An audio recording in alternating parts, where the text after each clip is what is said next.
Dobrý deň, vítajte pri sledovaní ďalšieho dielu podcastu Okno do sveta. Moje meno je Miro Vlachovský, v minulom roku som pôsobil ako minister zahraničných vecí a európskych záležitostí Slovenskej republiky a v súčasnosti pracujem v stredoeurópskom think tanku Globsec. Mojím dnešným hosťom je Michal Hertlík, cestovateľ, najmä po Latinskej Amerike, takže dneska sa budeme rozprávať o tomto regióne sveta. Dobrý deň, vítajte. Dobrý deň, veľmi pekne ďakujem za pozvanie. Čo vás priviedlo k cestovateľskej vášni? Ako ste sa k tomu dostali? Má to nejaký background v detstve, alebo... Všetko to začalo už vlastne v detstve, ale ako keby som sa k tomu dostal sám, že nikto ma k tomu nejak nenaviedol. Už od vlastne raného detstva ma zaujímala geografia, história, geopolitika, všetky tieto veci, ktoré sa vlastne diali vo svete.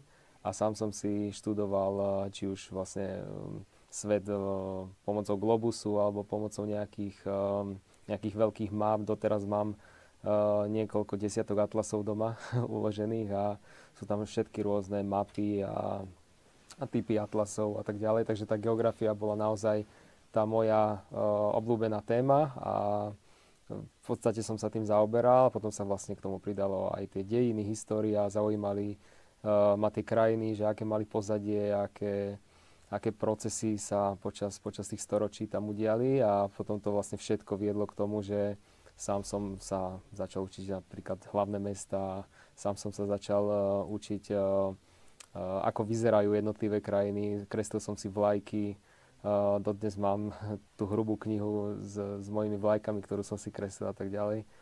Dokonca takou pikoškou je, že už mi klasické atlasy ako keby nestačili alebo mapy, tak raz sa stalo, že môj tatino normálne išiel na mestský úrad a najväčšiu mapu v handlovej asi čo máme, tak mi požičali a som si vlastne obkresloval veci stadiaľ, takže bola to veľká vášeň v mojom detstve. No a vlastne to všetko viedlo k tomu, že sa mi tak najviac zo sveta začala páčiť práve tá Latinská Amerika. Čiže keď si to tak predstavím, tak vy pochádzate z Handlovej, čiže nejaký 5-6 ročný chalan sa začne šťúrať v mapách a cestovať prstom po nich a z toho vznikne veľká vášeň, hej? Presne tak. A človek sníva o tom, že raz tie destinácie navštíví a samozrejme, keď máte nejakých 6 rokov, tak vám to príde, že je to absolútne nedosiahnuteľné a nemožné. A človek vlastne iba o tom sníva, číta o tom, pozerá nejaké možno dokumenty v televízii, ale že by tam raz vycestoval, tak to je úplne nepredstaviteľné. Hej. A potom vlastne o pár rokov, keď človek vyrastie, tak si uvedomí, že vlastne vám stačí jedna letenka, už ste tam. Dobre, a spýtam sa teraz, koľko tých krajín ste už precestovali zhruba? Ja si to nerátam, ale zhruba možno nejakých vyše 40. Aha. Ale špecializujem sa teda na krajiny Latinskej Ameriky, to znamená, že všetko od vlastne Mexika až po ohňovú zem. Na Latinskú Ameriku tam treba aj nejaké jazykové predpoklady. Asi ste sa učili španielsky, nie? Presne tak. A to ma vlastne možno aj naviedlo do tej Latinskej Ameriky, lebo najprv sa mi ten kontinent začal páčiť, ale samozrejme jazyk som ešte neovládal, ani sa ho neučil, ale potom na gymnáziu, keď nám v tercii dali ako druhý cudzí jazyk okrem angličtiny a paradoxne pre našu triedu pripadla španielčina, tak ja už som vedel, že tak toto je to najkrajšie spojenie, tá symbióza, že Latinská Amerika, geografia a španielčina, tak už proste ma to tak nejak prirodzene viedlo k tej Latinskej Amerike a nakoniec som tam potom o roky vycestoval. Čiže aj destiny, aj destination, hej? Tak, aj osud, aj určený smer. Latinská Amerika je pre nás dosť taká exotická vec, pretože zase nie až tak veľa Slovákov navštevujú Latinskú Ameriku, predsa len treba precestovať Atlantik, ale tak krížom smerom na juh. My sme sa stretli prvýkrát, keď ste predstavovali svoju cestu po Paraguaji. Ja sa priznám, že mňa to veľmi zaujalo práve preto, že som síce cestoval v živote dosť, ale práve nie do regiónu Latinskej Ameriky a ten Paraguaj pre mňa bol taký akože až mystický. Hej. Je to veľká neznáma. proste je to tak uprostred Južnej Ameriky, tá juhoamerického kontinentu. Vlastne jediná, tuším, vnútrozemská krajina, hej? Ešte Bolívia.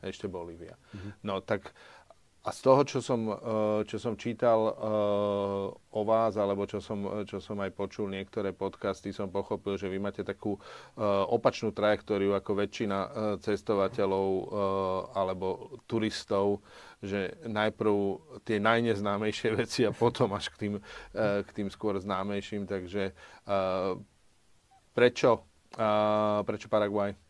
Paraguaj som mal v mojom cestovateľskom zozname už x rokov, lebo práve ako ste spomenuli, je to proste jedna veľká neznáma a nikto nevie nič o Paraguaji. A to už nehovorím, že na Slovensku ani vo svete sa vlastne o tejto krajine nič nevie. No a práve tým, že mám tu, ako ste nazvali, dobre opačnú trajektóriu, že najprv mňa lákajú tie destinácie, krajiny, regióny a miesta, ktoré sú že absolútne nenavštevované a nie sú také, že mainstream a nie je to proste, že na prvú.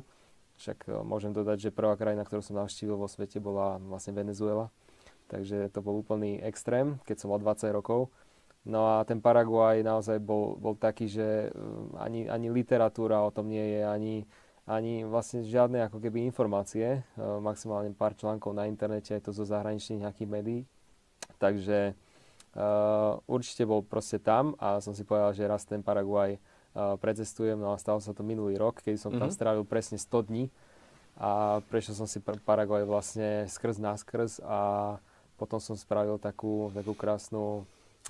krásne podujatie tu v Bratislave, kedy som vlastne prvýkrát odprezentoval Paraguaj na Slovensku vlastne v histórii.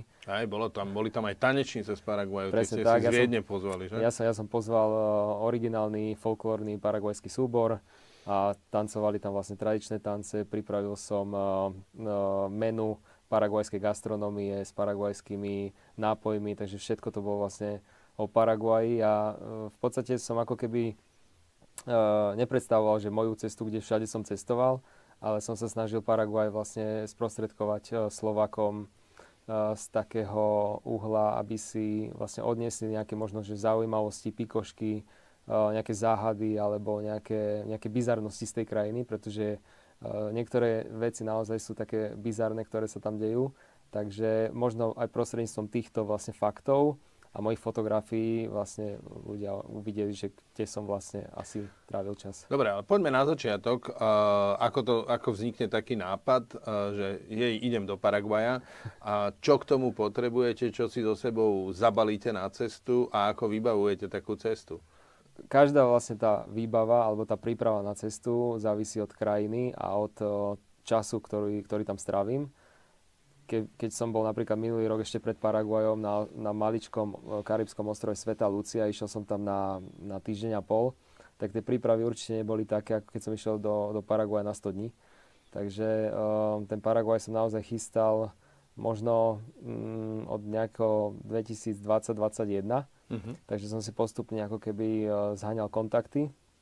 No a keď už som vlastne vedel minulý rok, že tam pôjdem o pár mesiacov, tak sa vlastne tie prípravy zintenzívnili a vlastne na to, aby som vedel aj precestovať krajinu a aby som tam postretával ľudí a aby som tam možno aj nadviazal kontakt s nejakými médiami alebo časopismi a tak ďalej, kde by som potenciálne mohol byť, tak všetko to vlastne závisí od kontaktov. Takže... No a tým kontaktom sa človek dostane ako? No, Browsuje po internete? Presne tak, lebo tak internet spája ľudí na celom svete. Ja samozrejme som žiadneho Paraguajčana fyzicky nepoznal ešte predtým, ako som tam išiel. Teraz už poznám desiatky. Ale predtým človek sa vlastne s nimi stretne na internete. A či už na sociálnych sieťach, alebo na stránkach ako Couchsurfing, ktoré ponúkajú vlastne zadarmo ubytovanie, alebo na nejakých fórach, alebo skrátka človek hľadá, kde môže, alebo na LinkedIne veľmi dobre sa hľadajú kontakty. Takže človek sa tak nejako pospája a plus treba dodať, že ja si tie kontakty hromadím vlastne od 2013. To znamená, že odkedy som prvýkrát vlastne vycestoval do Latinskej Ameriky, takže tých kontaktov za 11 rokov už mám naozaj veľa. A stačí mi vlastne ako keby jeden niekde a potom vlastne ten jeden už má ďalšie kontakty, kamarátov a tak ďalej. Takže je to taký pyramidový systém, ktorý vlastne nemá konca. Takže Teraz keby som si pozrel v mojom telefóne kontakty na Paraguaj, tak mi tam vybehnú vlastne desiatky až stovky ľudí. Ale chce to aj istú odvahu a istý vysoký stupeň dôvery v to, že to dobre dopadne, keď to človek takto robí, nie? No tak jasné. Ale ja si myslím, že ja mám taký ten ako keby cit pre to, že keď niekoho stretnem, alebo ešte len idem stretnúť, alebo strávim s niekým čas, tak viem, že či je tá osoba v poriadku a že či mi nechce niečo zle spraviť, alebo že aký má zámer. Takže mám na to taký ako keby čuch už za tie roky. Tak držím palce, nech čuch vydrží. Je to odvážne, pretože poznám mnoho ľudí, ktorí sa do Latinskej Ameriky sú takí ako veľmi opatrní a rozvážni práve preto, že jednak to nepoznajú, jednak tá Latinská Amerika mala dlhé roky povesť, že bezpečnosť tam nie je úplne najlepšia. Hej, povedzme v 80. rokoch sme si pamätali Južnú Ameriku skôr ako raj latinskoamerických diktátorov, potom boli drogové kartely. Ako viem, že veľa z toho je asi akože taká mediálna bublina a také, že to nemusí byť nevyhnutne až tak zlé, ale... Ale bolo. Ale bolo, hej. Lebo dá sa to povedať, že v podstate latinskoamerické krajiny a nevyhla sa tomu ani jedna krajina, tak proste boli isté fázy svojej histórie čisto bojové polia. Takže tam naozaj, že tam sa jednalo, že buď ty zabiješ mňa, alebo ja teba. Takže tam to bolo naozaj, že oko za oko, zub za zub, ako sa vraví, a proste si tým museli prejsť. Bohužiaľ dodnes niektoré krajiny, niektoré sa z toho vymanili, už z toho ako keby z takého gerilovského alebo partizánskeho spôsobu života, vojnového stavu a tak ďalej. Ale bohužiaľ niektoré krajiny pretrvávajú, ako napríklad moja srdcová Venezuela, kde to proste od 2014. 10 rokov nepretržite vlastne sa ťahá a vlečie a ešte sa to aj viac bude. Takže bohužiaľ niektoré krajiny nemajú to šťastie, že sa z toho vymanili. Paradoxne Venezuela je jediná krajina Južnej Ameriky, ktorú som ja zatiaľ navštívil. A bolo to z pracovných dôvodov, bol tam vtedy summit hnutia nezúčastnených a my sme sa snažili spolu s tedajším štátnym tajomníkom Lukášom Pariskom lobovať za to, aby sa náš minister Miro Lajčák stal generálnym tajomníkom OSN a bolo potrebné získavať aj tieto hlasy. Ale bola to veľmi zaujímavá skúsenosť vrátane návštevy Caracasu, ktorý v tom čase trónil na prvom mieste najnebezpečnejších miest sveta. A bolo to zaujímavé, bolo to iné. Ale vy ste mali to šťastie, že ste tam boli ešte keď to bolo také relatívne OK. Ja som tam bol vlastne ešte za éry, kedy Hugo Chávez žil. Ešte pár mesiacov a zažil som samozrejme aj Caracas a iné tie najväčšie mestá Venezuely. Ale napríklad ten národný park Canaima, čo je vlastne najväčšie lákadlo podľa mňa Venezuely s Anielským vodopádom, ako najvyšším na svete, tak tam som ešte nebol. Takže to mi chýba. Takže Venezuelu ešte určite navštívim. Však snáď bude príležitosť a snáď sa to tam aj zlepší, lebo je to naozaj nádherná krajina. Poďme k tomu Paraguaju.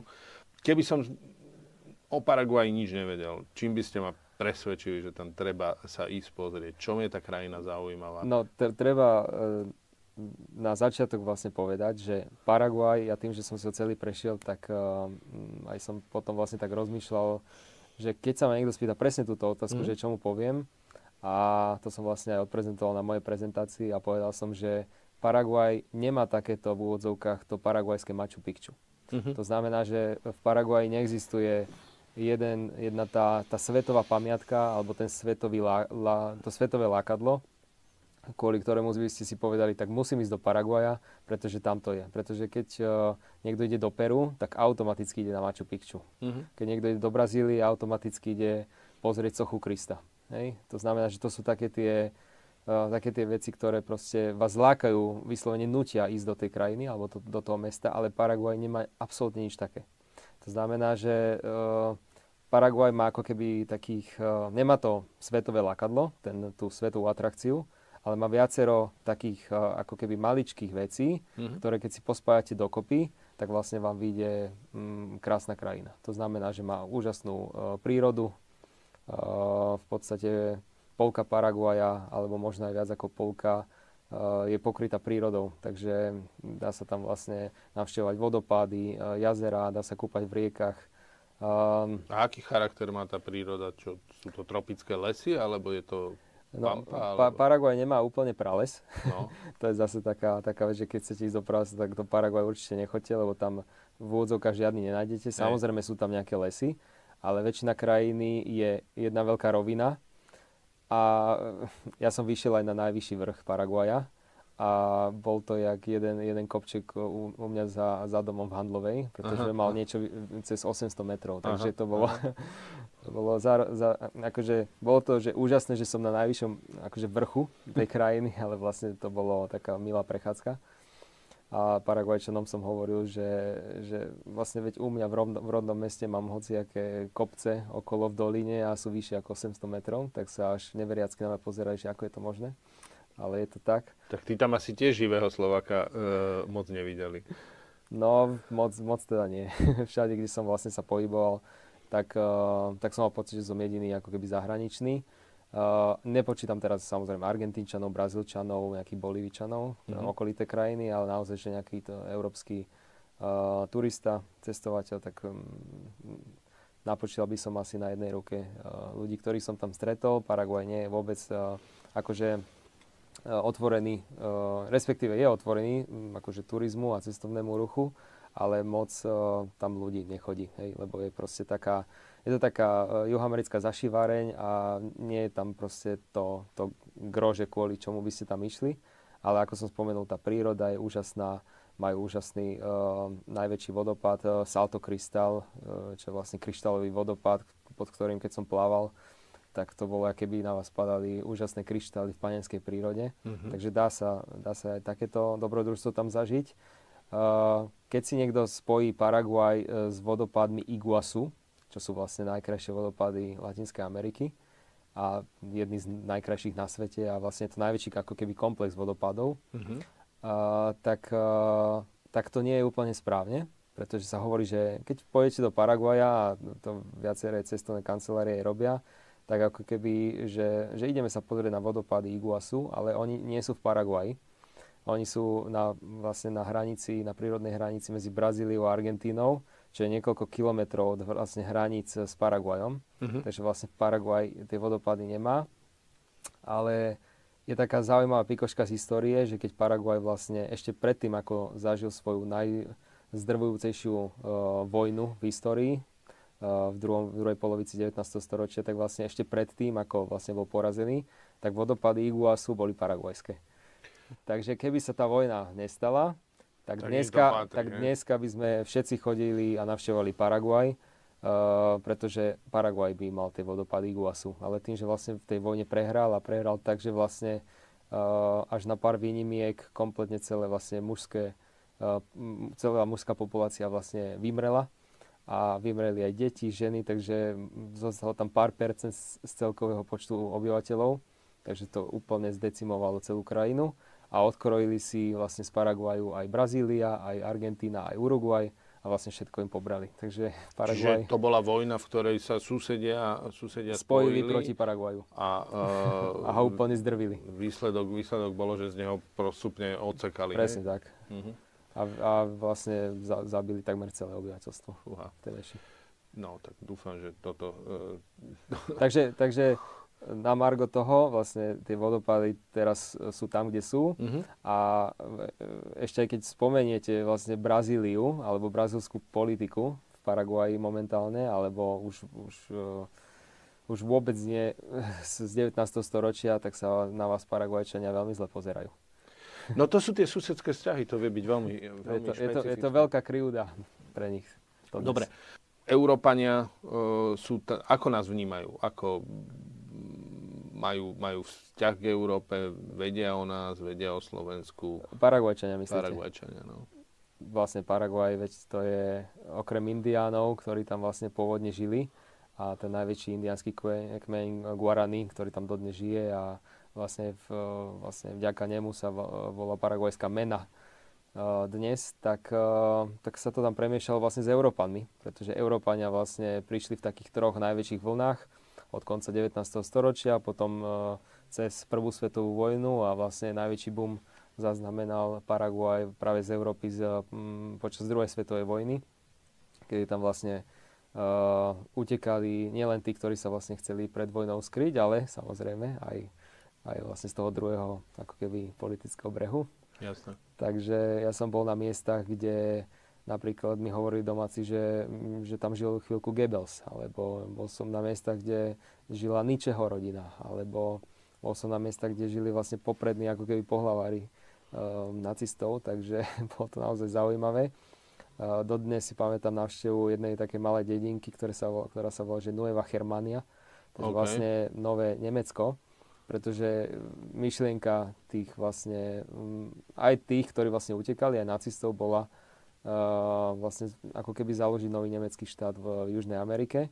A to sa v úvodzovkách čiastočne aj podarilo a podarilo sa to najmä teda v Paraguaji, pretože v tej ako keby hornej časti krajiny, tak dodnes žijú veľké populácie vlastne potomkov Nemcov, ale nie len Nemcov, ale všetkých tých vlastne nemecky hovoriacich krajín, to znamená, že aj Rakúšanov, aj Švajčiarov, a založili si tam svoje vlastné komunity, vlastne ktoré začali zakladať už od konca 19.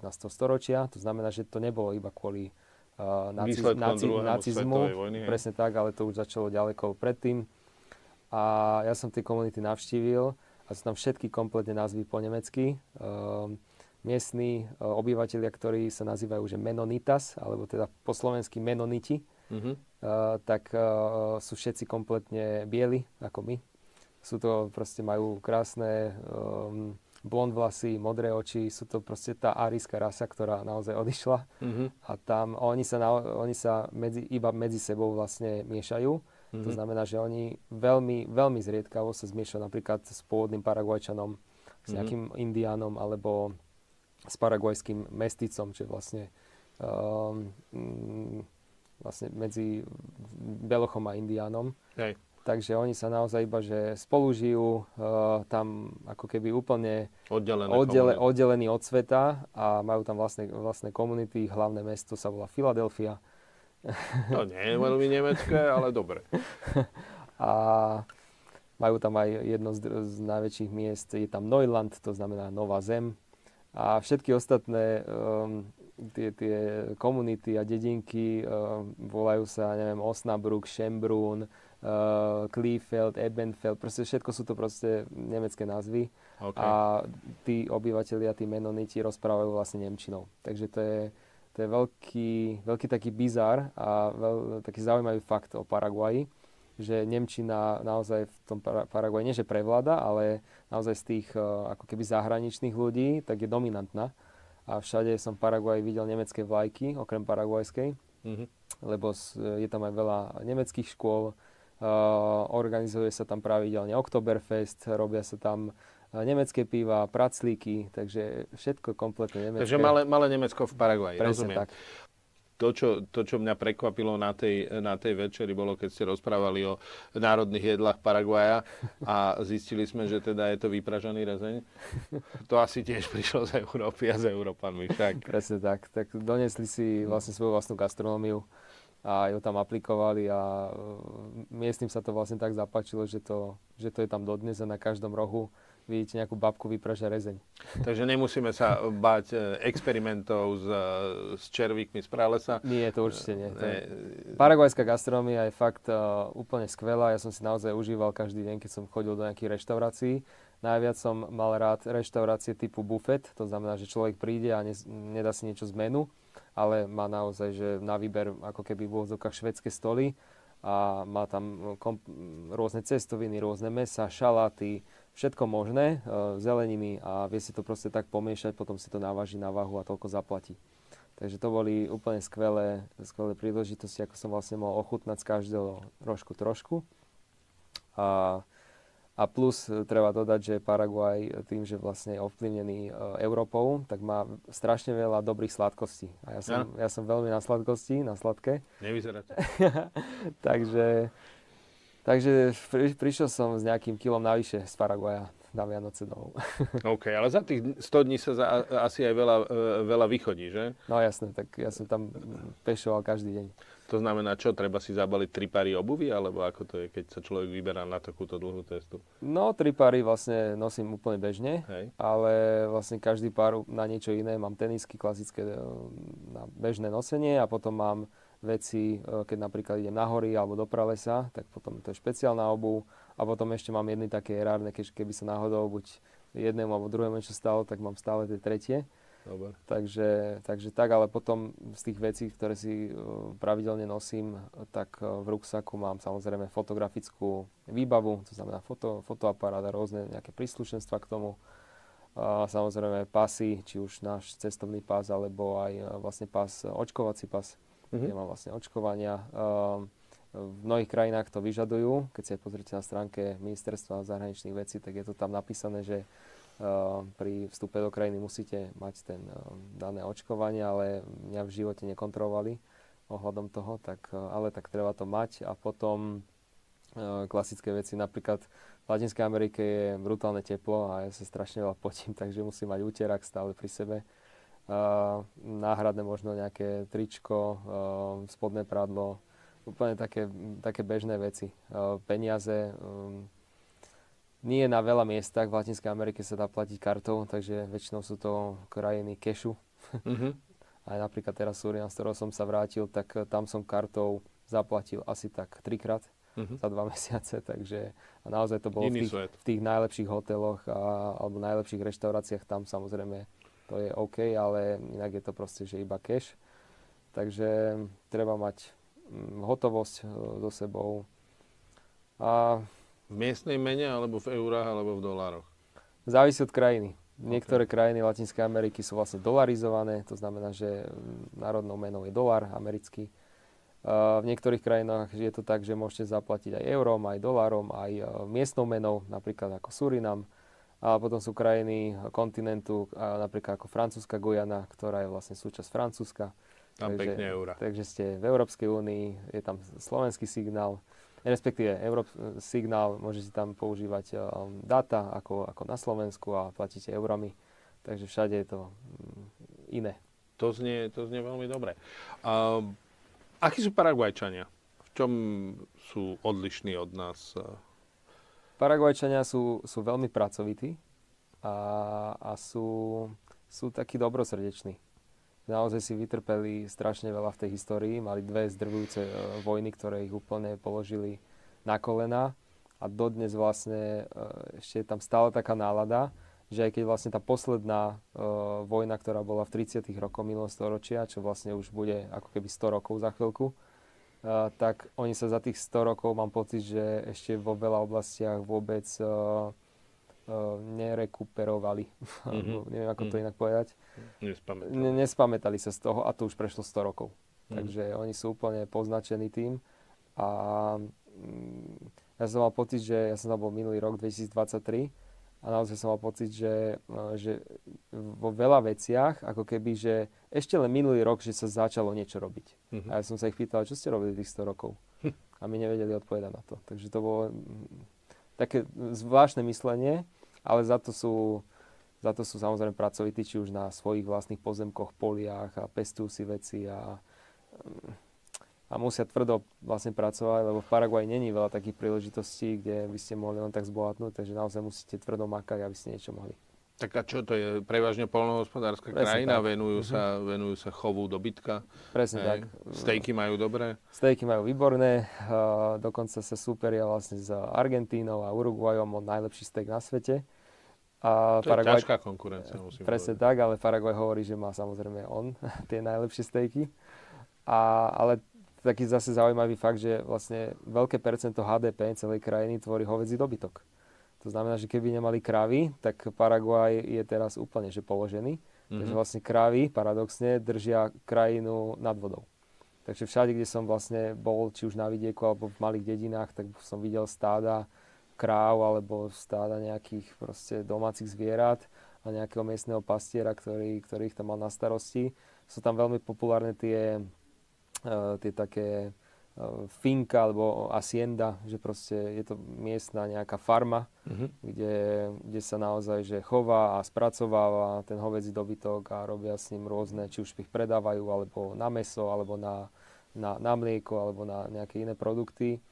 A pomedzi tých produktov vlastne sa dostávam plynule k tomu, že tým, že majú vlastne tak veľa kráv a toho dobytka, tak vlastne oni spracovávajú kožu a paraguajská koža je jedna z najkvalitnejších na svete a robia vlastne z toho tú svoju artesania, to znamená, že ručne vyrobené suveníry a výrobky. To znamená, že najkrajší asi suvenír z Paraguaja nie je magnetka, alebo možno magnetka, OK, ale z kože.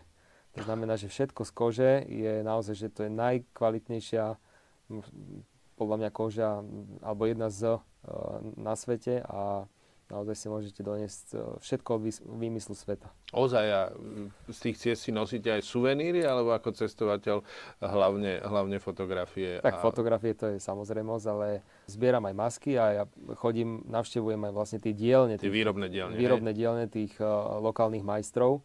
A tam vlastne vidím ten proces výroby, fotím si to, zaujímam sa vlastne, z čoho je to vyrobené. Každá krajina má úplne iné masky a dokonca ešte v rámci jednej krajiny sú rôzne typy masiek, na ktoré sa používajú na rôzne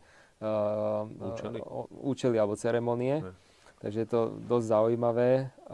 Aj Paraguaj. Paraguaj má hlavne masky Indiánov Guarani, respektíve masky z takého z kmeňa jedného stromu, ktorý sa nazýva timbo. Je to veľmi taký ľahký materiál, je to jak polystyrén, takže naozaj je veľmi ľahké. A oni vlastne z toho vyrezávajú rôzne, nielen vlastne indiánske hlavy, ale aj, ja neviem, veľmi populárne sú tam sliepky. Pestrofarebné sliepky uvidíte na maskách, alebo rôzne iné živočichy, ktoré žijú v Paraguaji, opice, hady, a všetko možné. Takže z Paraguaju si nesiete masku, hej? Alebo aj kus kože? Všetko možné som si donesol. Okay. A samozrejme magnetky kamarátom a rodine. Poďme k inej krajine, ktorá v rámci vašich cestovateľských plánov ma zaujala. A to je Ekvádor, a teda konkrétne jedna časť, ktorá patrí Ekvádoru, a to sú Galapágske ostrovy. Viem, že ste boli na Galapágskych ostrovoch. Treba povedať, že to je asi 1000 kilometrov od Ekvádoru. A ako ste sa tam dostali? No, dostal som sa tam veľmi jednoducho. Je to až paradoxné, ale je to veľmi ľahké a jednoduché. Už samozrejme sa musíte dostať najprv do Ekvádoru, ale už potom, keď ste tam, tak buď z hlavného mesta Quito, alebo z najväčšieho mesta na pobreží Guayaquil, idú priame lety na Galapágy. Takže stačí si buknúť letenku. A chodia často? Miestnou spoločnosťou chodia často, neviem, možno aj každý deň, mám pocit. Takže je to veľmi jednoduché. Prídete na jeden malíčky ostrovček, ktorý sa nazýva Baltra, a z toho vlastne už potom idete takým trajektom asi 2 minúty a už ste vlastne na tom hlavnom ostrove. A ja som, samozrejme, Galapágy, to je vlastne súostrovie, myslím, že sa skladá z 365 ostrovov, takže na každý deň máte jeden ostrov v roku. Ale ja som navštívil iba tie 3 najhlavnejšie. A to je vlastne Santa Cruz, Isabela a San Cristóbal, na ktorom sa nachádza aj hlavné mesto Galapágskych ostrovov, a to je Puerto Baquerizo Moreno. Je to taká maličká ospalá rybárska dedinka, lebo tak sú to ostrovy, takže nič, výškové budovy tam asi nebudú.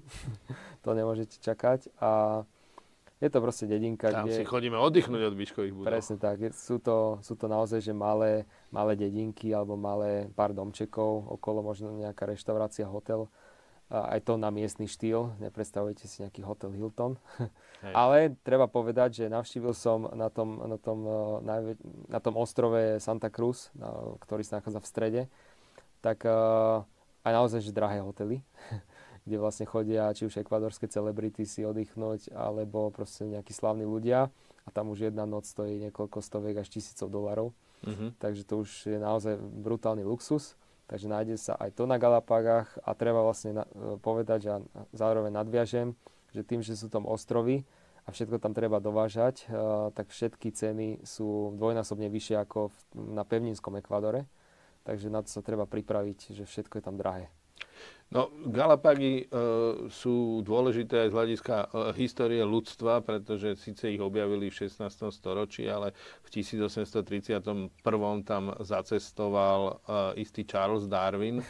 Vtedy istý iba Charles. Áno. A potom vlastne sa celosvetovo preslavil svojou teóriou.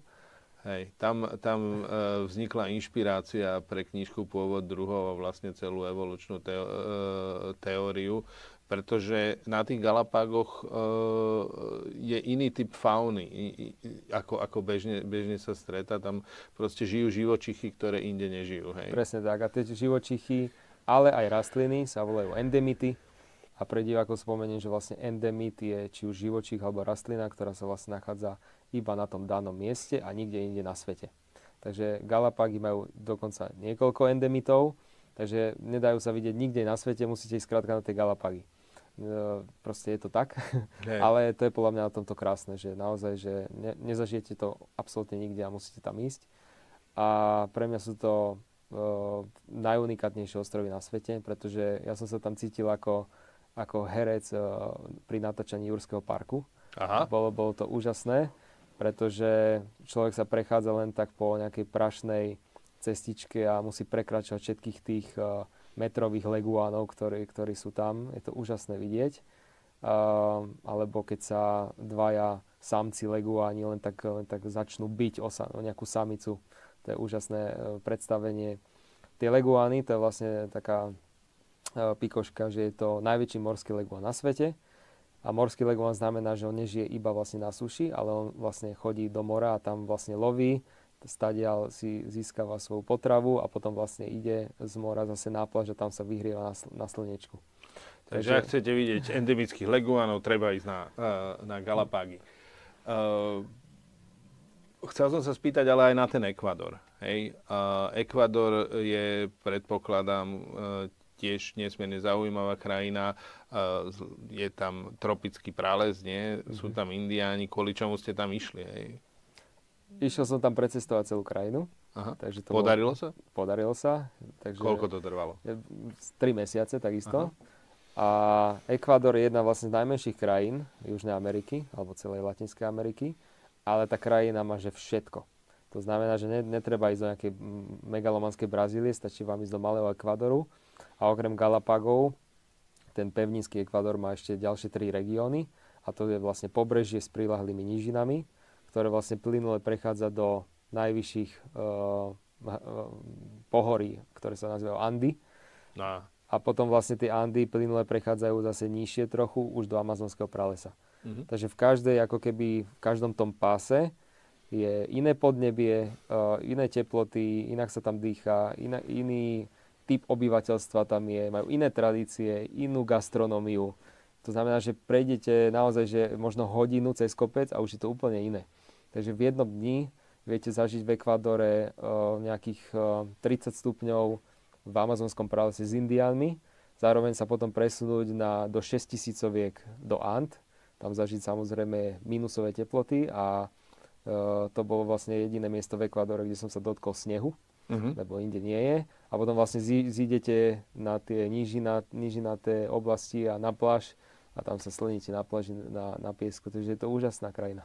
No to som sa chcel spýtať, že hovoríte, že prešiel som cez kopec, ale to bol asi iný kopec ako v tom Paraguaji, hej? No určite, samozrejme. Ako vnímajú Slováka indiáni? Ako biely človek príde do tej indiánskej komunity a zjavne vás nestrieľali šípami, lebo tu sedíte. A ako prebieha také ten medzikultúrny dialog s indiánmi? No, treba tam samozrejme zapojiť aj trošku tej diplomácie, ktorú ma naučili na vysokej škole, keďže som vyštudoval diplomáciu. A diplomácia vlastne znamená krásne vlastne prepojiť tie medzikultúrne rozdiely a vzťahy a nejakým spôsobom sa dokázať či už dohodnúť fyzicky, akože jazykom, ale potom už aj nejak možno mentálne sa prepojiť s tými ľuďmi, pozrieť sa, akým spôsobom žijú, nejak sa nastaviť na ten štýl života a snažiť sa ako keby s nimi splínuť, aby vás nebrali, že vy ste nejaký votrelec, ktorý tam prišiel neviem čo robiť, ale aby vás brali za jedného z nich. Takže v tomto mi vlastne tá diplomacia a určite španielčina v Latinskej Amerike pomáhajú, pretože keby som nerozprával španielsky, tak dnes nemám toľko fotiek, koľko mám, nemám také fotky, aké mám a nemám toľko príhod a vlastne zážitkov, ktoré mám, pretože ten jazyk vám úplne otvára vlastne dvere tých ľudí, otvára vám ich srdcia, akože doslovne, lebo naozaj teraz, keď som sa vrátil zo Surinamu, Surinam je tiež taká hybridná krajina, pretože to je jediná krajina kontinentu, kde sa hovorí holandsky, pretože to bola bývalá holandská kolónia, holandská Gujana a ja holandsky samozrejme nerozprávam. To znamená, že som rozprával celý čas anglicky, ale mal som veľké šťastie, že takmer všetko obyvateľstvo vlastne hovorí anglicky, ale treba dodať, že aj keď som rozprával anglicky a oni rozprávali anglicky, stále som tam cítil tú bariéru. Že skrátka som nehovoril ich rodným jazykom a už to tam bolo cítiť, že ma brali ako nejakého turistu iba. A kdežto v tých španielských hovoriacich krajinách, tam sa vlastne viem úplne ako keby začleniť do nich, pretože ovládam jazyk, ovládam tú reč, ovládam slangy, ovládam všetko, takže oni ma berú akože za svojho domáceho. A koľko trvá naučiť sa španielsky do tohto stupňa, že si to človek takto užije? To je veľmi individuálne. Ja španielčinu vyučujem a každý jeden človek, ktorého mám, tak úplne inak rozmýšľa a nedá sa to povedať. Keď sa ma niekto spýta hneď na prvej hodine, že no Michal, za koľko sa tak naučím španielsky, tak ja sa iba tak pousmejem, lebo to sa nedá proste povedať, odhadnúť. Ja neviem, vedecky je dokázané, že jazyk sa viete naučiť za 3 mesiace. Ale tá prax je potom že úplne iná. Hej, a ešte k tomu chýbajú tie kultúrne kontexty, hej? Že čo kde platí v tom jazyku a presne. Tak. Ešte sa na sekundu vrátim k tým Indiánom, predsa len. Vy ste s nimi aj žili v tom pralese? Žili, respektíve to je také veľmi silné slovo. Ja som tam bol niekoľko hodín s nimi. Aha. Takže reálne som tam s nimi že nežil, ani som tam... Boli 2 indiánske kmene, ktoré som navštívil priamo v pralese. Alebo dajme tomu, že 3, ale 2 boli také, že špecifické a ktoré dodnes proste mám zapísané. A to bolo v ktorej krajine? To bol Ekvádor, práve v Ekvádore. A u jedného indiánskeho kmeňa som aj prespal a priamo u náčelníka kmeňa. Takže to bola zaujímavá skúsenosť. Boli to klasické také malé drevené domčeky. Samozrejme ten náčelník mal taký väčší domček a mal tam napríklad, že na stenách kožu nejakého jaguára, proste nejaké časti zvierat, mal tam šípy, oštepy a proste bol to naozaj, že jak u náčelníka. No ale u toho indiánskeho kmeňa, kde som sa zastavil iba na pár hodín, naozaj, že v srdci pralesa, tak to bol pre mňa jeden z najšialenejších zážitkov, aké mám.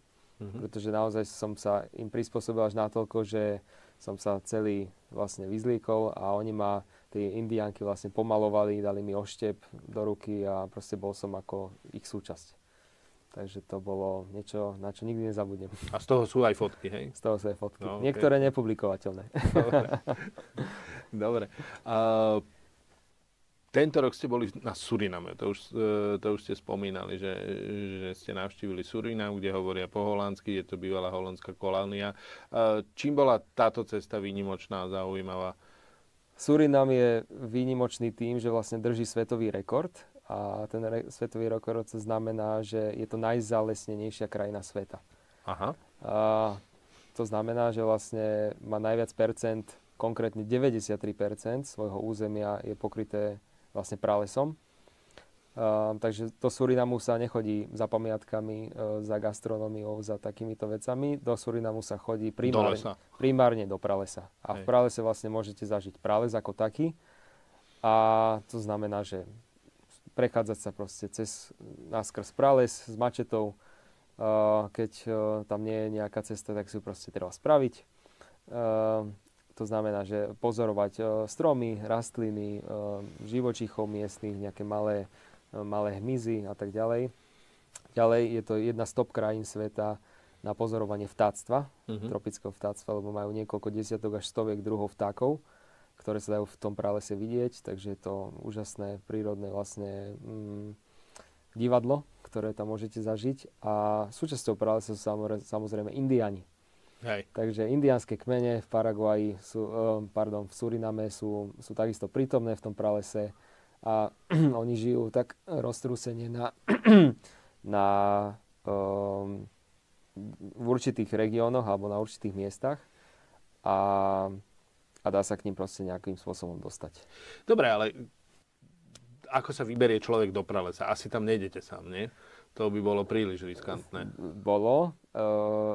Nie je to tam zakázané, kľudne sa môžete tam vybrať, ale neodporúčam to nikomu a preto vlastne v Surinam funguje na štýle cestovných kancelárií, ktoré fungujú hlavne teda v hlavnom meste Paramaribo a vy si proste buknete nejakú cestu do pralesa, zaplatíte a idete s miestnym sprievodcom. Takže je to veľmi v úvodzovkách jednoduché, ale Surinam je veľmi drahá krajina, takže sa treba na toto pripraviť. Čo sú tam holandské ceny? No, možno aj cez holandské. Hej. A ste leteli z Viedne do Amsterdamu, nie? A z Amsterdamu potom priamo tam? Presne tak, je to veľmi jednoduchý spoj. Tak to sa dá, no. Asi, ale treba na to aj našetriť. Aká je ekonomika cestovania? Ekonomika cestovania je taká, že cestovaním sa na Slovensku nedá prežiť. Uživiť a pokiaľ nepracujete ako sprievodca pre nejakú cestovnú kanceláriu, to je v poriadku, ale na môj štýl asi nie. To znamená, že ja vyučujem španielčinu Slovákov, takže to je moja primárna práca a vyučujem aj vlastne slovenčinu zahraničných ľudí, ktorí žijú tu v Bratislave. Takže mám to tak obojstranne. Tí, čo hovoria po španielsky, predpokladám. Či už po španielsky, to je mi samozrejme najjednoduchšie. Je to taký paradox, že pre mňa je veľmi jednoduché vysvetliť slovenskú gramatiku po španielsky. OK. Môj syn sa tvári, že pre ňoho je slovenská gramatika občas španielská dedina, ale to je iná kategória. Hej. Ale samozrejme nebraním sa aj vlastne anglicky hovoriacim ľuďom. Jasné.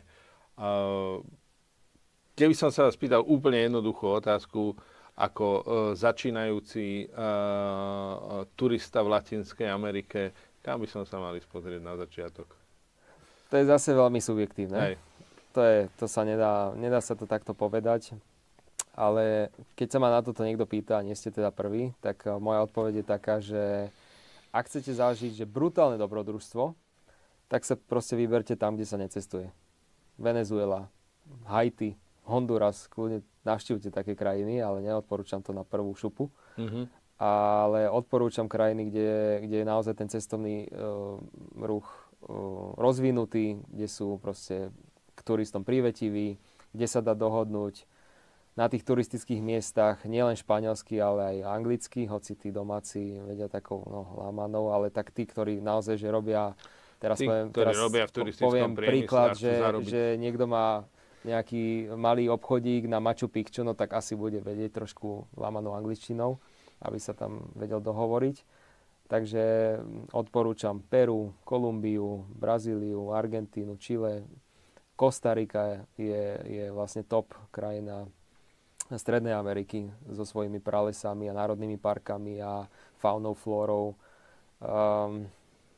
Mexiko samozrejme, ale zase sú oblasti a regióny, kde sa netreba úplne hnať ani v tom Mexiku, ale tak to platí vlastne o celej Latinskej Amerike. Treba si predtým dobre zistiť, kam necestovať.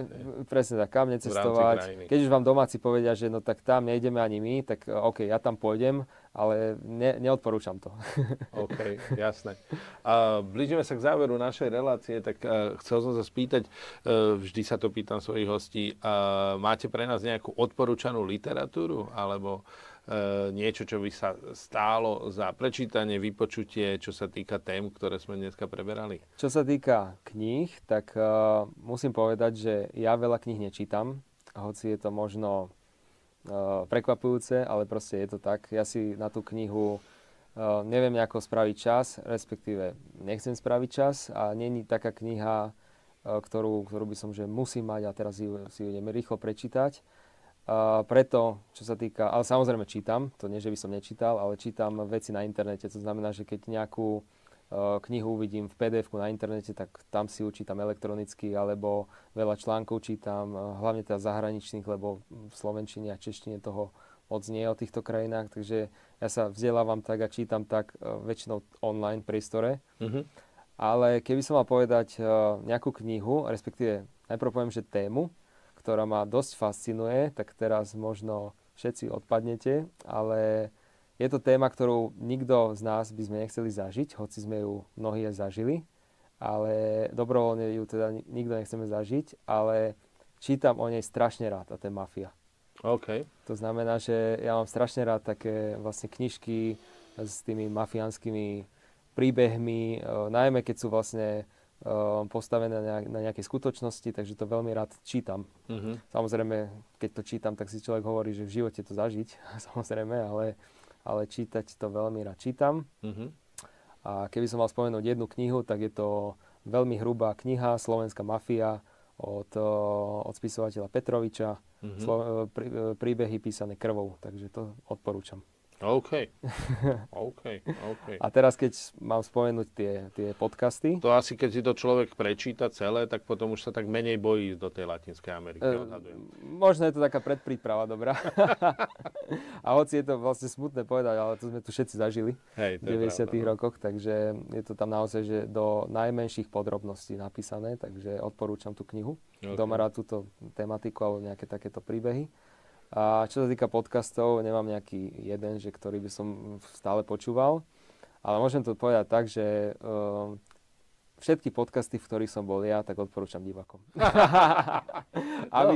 Tým pádom odporúčaj tento podcast, tak, je to všetko v poriadku. Aby sa diváci vlastne dozvedeli nejaké zaujímavosti o týchto krajinách, ktoré sú nie až tak tie populárne vo svete a takmer vlastne sa o nich nič nevie. Takže môžu si pozrieť vlastne nejaké moje rozhovory alebo prísť na nejakú akciu, prednášku, ktorú budem organizovať. Veľmi rád tam vlastne všetkých uvidím. Po mojom zážitku s Paraguajom prudko odporúčam. Čo som sa ešte chcel spýtať úplne na záver, aký je najbližší cestovateľský plán? Najbližší cestovateľský plán je taký, že tento rok už samozrejme nikam nepôjdem. Už stačilo na tento rok. A budúci rok samozrejme sa chystám. Vôbec ešte neviem kam. To sa všetko tak vyvrbí alebo proste ukáže počas tých mesiacov a počas toho roka, takže ja dopredu vlastne neviem, že kam sa chystám. Nemám to ako tak, ako väčšina ľudí, že už o rok majú buknutú letenku a dovolenku v lete. Ja tak nefungujem. Tak ale môže to tak vyjsť lacnejšie zase? Môže, ale ja proste dopredu neviem, kde budem. Takže ja si to tak plánujem, že niekoľko týždňov, mesiacov max dopredu. A už viem, že kam asi pôjdem. Napríklad do tohto Surinámu som sa rozhodol mesiac pred letom, že tam idem definitívne, takže som mal iba v úvodzovkách, že mesiac na prípravy. Ale veľmi rád by som navštívil Porto Rico, krajina, ktorá ma veľmi láka. No, je to krajina, ale vlastne je to ako keby de facto súčasť USA, kde sa vlastne v polke januára koná ich najväčší karneval. V uliciach hlavného mesta San Juan majú portorikánske masky, takže to ma neuveriteľne láka. Takže ak sa mi podarí, tak Porto Rico v januári. Ak sa mi to nepodarí, tak potom vlastne uvidíme v priebehu roka, že kam sa vydám. Dobre, tak držím palce pri naplňaní cestovateľských zámerov a budem sa tešiť zase niekedy na budúce. Ďakujem veľmi pekne a teším sa na vás všetkých na budúce.